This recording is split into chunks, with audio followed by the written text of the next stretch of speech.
Yes, it's fair to say that Labor chose to borrow to get through COVID. Yeah. The result from that was more living New Zealanders and more businesses that stayed afloat. So I can see a tangible result for that debt. What I'd like to learn about is what the fuck did we get for the $50 billion that the national government gave us out of that debt? And that's the question I'd like for you to solve for me, please. um, well, we've got a few things. I mean, the first thing in that chart is that it's measured in US dollars rather than in New Zealand dollars. So Okay. there's a currency fluctuation that happens in that space. But in terms of you're not wrong. Debt did increase very significantly during the last period of the National Party taking office. I'm sad enough to have all of the economic updates of the budget going back to 2007, so I can see all of the net core crown debt. And if I stare at net core crown debt when Labour lost office in 2008, net core crown debt, including the super fund, was zero. Wow. Damn. So that's at the end of Helen Clark's reign, yeah, pretty much. It was minus $2.676 billion. So we actually had a surplus. So we're in credit rather than being in debt. We're in credit, yeah.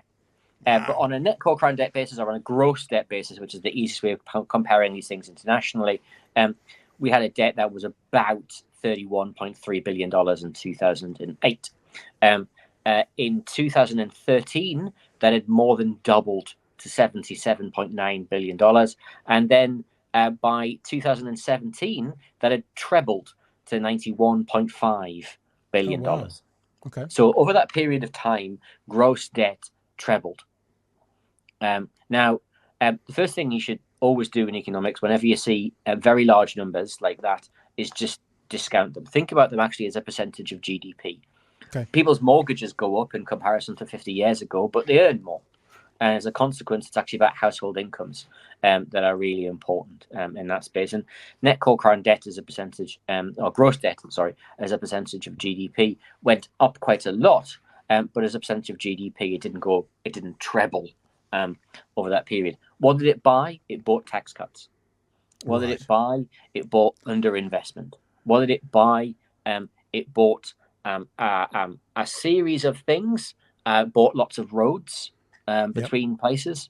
But did it buy happiness? I'm going to say certainly not. And one of the things that we didn't do during that period of time was invest in the public realm, was solve pay equity, was solve minimum wage, was solve a range of child poverty challenges. Child poverty came down, but it didn't come down anywhere near the rate it should have done. So we weren't getting the value for money for that debt that we did on the other side. Now, during COVID, there are 20,000 New Zealanders who are walking, living, and breathing as a consequence of the government's response. Yeah, 100%. Now, I don't want to put a monetary value on 20,000 lives, but debt did go up during that period of time. But we bought essentially life. We bought the economy not falling over. We bought a health service that was able to respond to the challenges put in front of it, one that didn't collapse, as we saw in countries overseas. And as a consequence, that investment will pay off for generations, for decades, because those people will be alive, their children will be alive, they will make investments, they will deliver productivity, they will deliver output. The Crown will make that money back over and over and over again. So what did we get from the National Party during that period of time? Well, we got, to be fair to them, the start and the delivery of our response to the Christchurch earthquake sequence. Right. Okay, good point, yeah. And the Crown spent to date about approximately $38 billion on the Christchurch earthquake sequence. We saw a range of other smaller earthquakes, top of the North Island, the Kaikoura quakes, for example, just before the last election in 2017. There was a fiscal response to that. But the argument is not, did the Crown borrow? The Crown did borrow, all governments borrow. The Crown borrowed quite a lot of money during that period of time. For most New Zealanders during that period of time, the value of the public realm and the quality of public services fell. And it fell not because debt was rising. It fell not because and we were borrowing money, it fell because we were actually underinvesting. That's how we ended up with mold in hospital walls.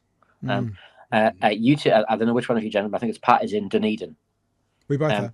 Yeah, and I can tell you in the great city that is Dunedin, we're currently rebuilding, the government's currently rebuilding the hospital. Yep. And it's going to cost more than $1.5 billion, right? And it's money well spent. What I can't tell you is the cost of lives lost, of productivity lost, of training opportunities lost for not rebuilding the hospital for the 20 years it should have been rebuilt. And we can measure the cost in terms of the debt that wasn't undertaken, but we don't measure the cost on the other side. And unfortunately, the cost is borne on the other side by real people.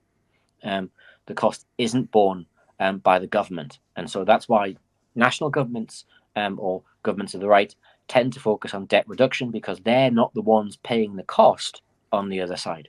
Kia ora again, whānau. The clip you've just watched is brought to you today by our patrons.